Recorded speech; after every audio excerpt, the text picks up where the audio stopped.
Well, Vince with Blue Cow Farmstead here, checking in on this. Be first week that these guys are growing here. It really doesn't look like they've done a whole heck of a lot.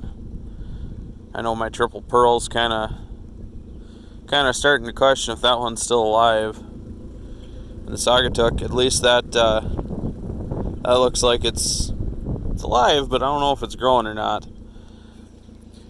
But for the last 2 days we've been getting rain, and so now pretty much our pastures and our fields and everything's kind of started to puddle up around here. It's just getting a little too wet for this. I don't know what's going to happen here. We'll have to see.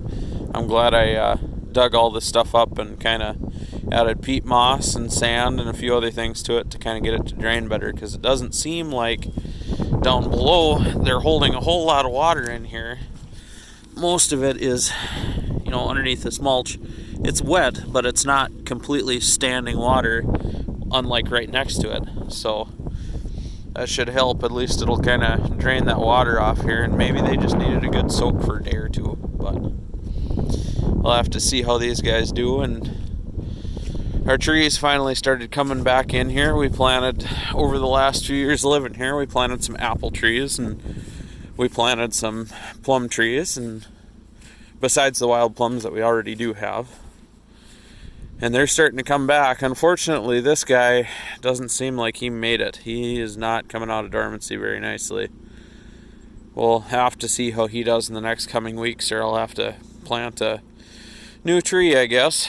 But we go to a guy close by that has his own little greenhouse. It's a lot cheaper than going to the bigger cities to get stuff, so we end up going to him. We got this honey gold apple from him last year. She's coming along pretty nice.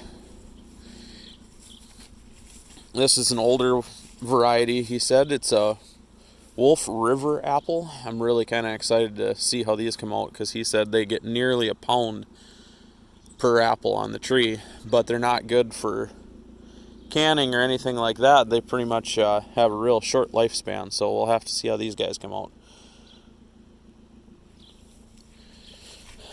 And then this is a Connell apple, and he came out of dormancy pretty nice. I can't wait to see how these turn out. These are supposed to be some really good apples for canning and for eating. And of course, into standing water again.